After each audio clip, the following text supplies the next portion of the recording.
Ganyan, ha? Hindi kayo makatayo? Nakakatayo naman sa kaya ng hirap. Hirap? Sige nga, subukan niya. Bigyan niyo ako ng try niya, ha? Ganon. O anong sumakit? O anong sumakit? Turo niyo. Po at saka O dito, ha? O sige. O sige.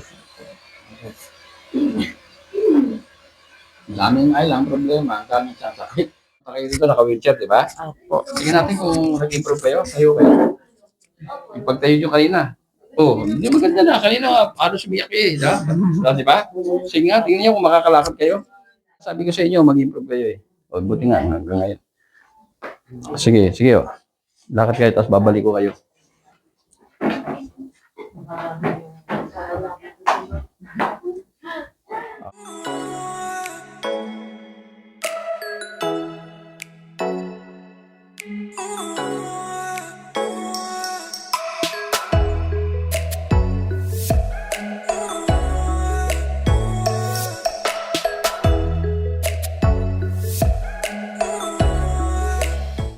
Ito yung biopsy, di ba? Yung resulta ng biopsy.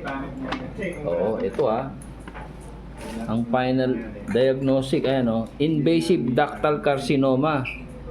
With ductal carcinoma, ito na ha. Solid and, ito, ayun na, makikita na. Ha? Okay ha? Tuloy-tuloy lang ha. Tapos ingat na lang din sa ano, huwag kayong maano ng lamig ha. Kaya kaaway natin ang lamig, kailan palaging mainit ang katawan. Sige. Sa inyo ba nakita itong ano? Sa inyo? Yung ano, yung itong Abisuelet. FB ano? Si search po. Oo, sige. Taga saan kayo? Sa Miguel. Bakit nakabing nga pala? Ba't kayo naka-wheelchair?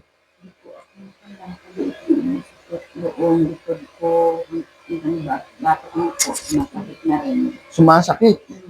Bato ko po. Tapos parang, Kailan pa yan? ano lang po, yung sa bato ko ng mga 4 days pa lang.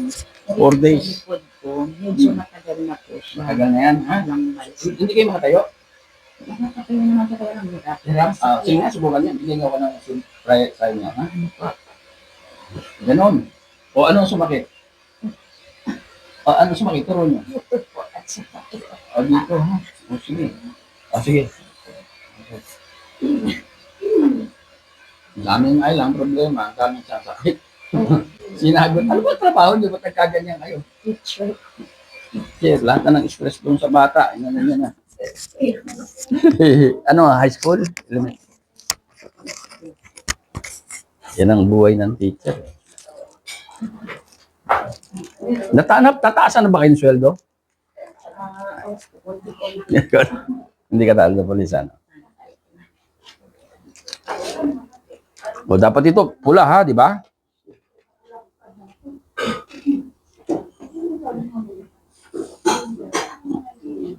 Wala.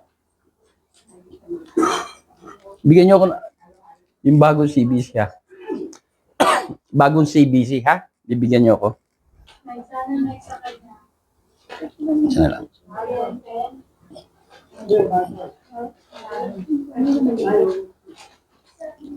Kung meron kayo, kung isang linggo pa lang, okay yun, ha? Huwag yung isang buwan. Masyadong malapot, ha?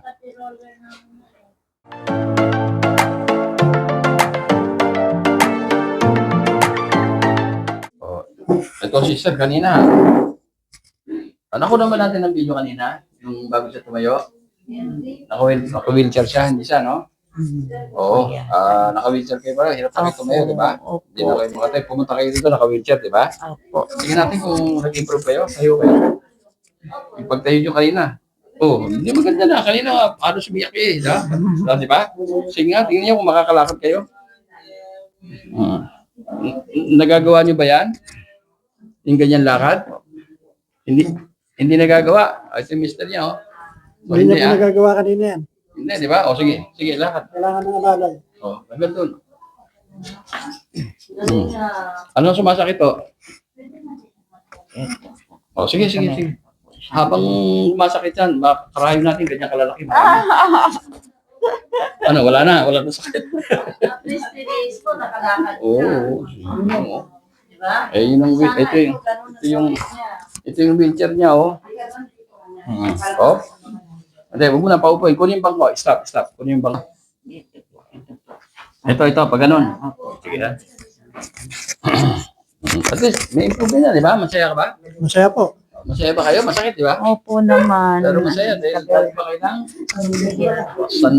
San Miguel, Bulacan, ha? Hindi.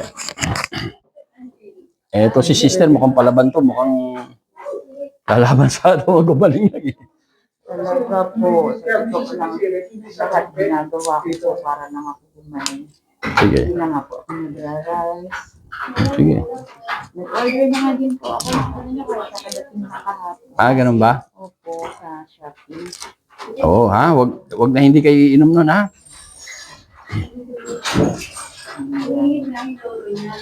Second day pa lang. Ito? Ito.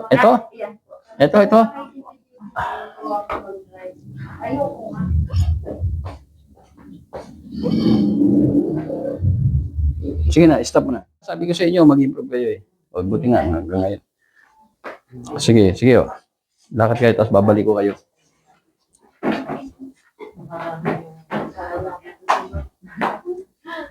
Balik ko kayo. Sige, punta na kayo. Ha? Baka himatayin. Baka mabigla. Ha? Babalik kayo ha, hindi pwedeng hindi ha. At least nag-improve ha. Opo, babalik. So hindi siya nagpakimo ha. Very good. Kaya lang nagpa-biopsy. Ha? Nagpa-biopsy. Pasalamat yun at malaki pag-asa niya. Ha? Pero magagawa ko lang 30% ha. Sa inyo ang 70 at maraming panalangin ha. Ganun ba't malinaw tayo ha? At hindi ako mag-prepare. Pero at least kahit pa paano, masaya tayo, di ba? Ito mister niya. Lapit kayo ito, bro. Ano mo, importante itong interview ko sa inyo dahil pwedeng maging live kayo. Ano? Masaya ka ba?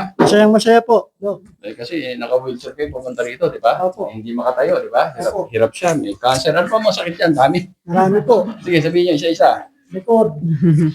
Likod po. Una po yan, balakang eh. Kasi may kidney stone po ako dati. Tapos, Gumaling po yung kidney stone ko, nawala yung stone. Tapos yung sumunod, pina-check up ko, yung breast ko kasi kumikirot. Tapos meron na daw nga po, Malignant. opo, Malignant yun na. po ang lumabas sa suspicious malignant. na po. Oo. Hindi, nakita nga nila. That's 2 point for- something, di ba? 2.6 eh. Opo.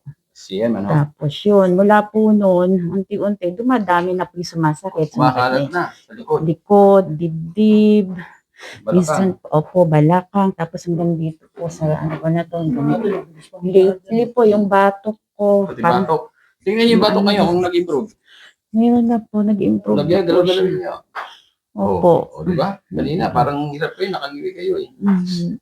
Di ba? Isang tayo pa nga, bagyan niyo ako, isang tayo. Kanina hindi makatayo, ngayon bilis oh. Di ba? Nakita niyo ba kanina? Kanina po tayo nakakasakit. Sige. Ha? Mhm. Basta kaya i-pain, ano? Minsan kaya lang, hindi naman kaya ng katawan, ha? So, madali kayong, basta babalik kayo, ha? At tuloy-tuloy, tapos susundin yung diet, susundin nyo yung pag-inom ng supplement. Superfoods lang naman dito. Super ito. 100% po. Dito gagaling kayo. Ito ha.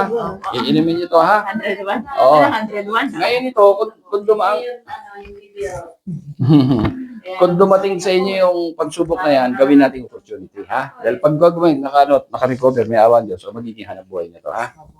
Dahil marami na kumikita rito. Gawin nyo, ha?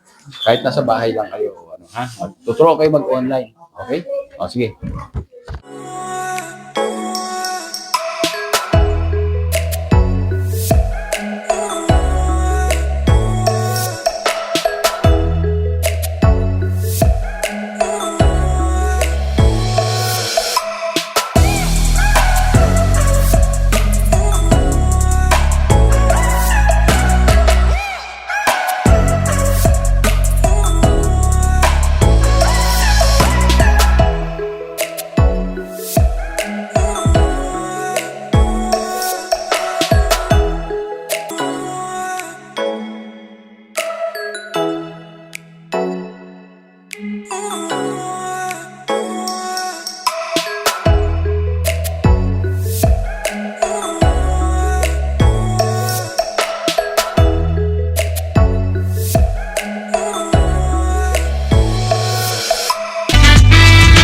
Ilang mga natatanging Pinoy sa bansa ginawaran ng pagkilala sa katatapos lang na Bravo Filipino Awards na ginanap sa Manila Hotel. Basta binigyang pagkilala yung Pinoy inventor na si Ismael Aviso Sr. bilang Inventor of the Year at kanyang anak na young entrepreneur na ginawaran ng Excellence in Business.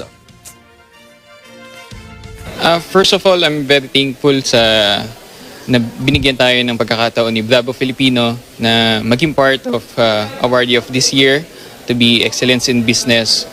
So I'm very happy na nakasali yung business namin dito. Nagpapasalamat ako maraming. Una sa Diyos, siyempre. Pangalawa, sa mga organizer nito, nakilala nila yan. Lalo-lalo na sa panahon ng pandemic.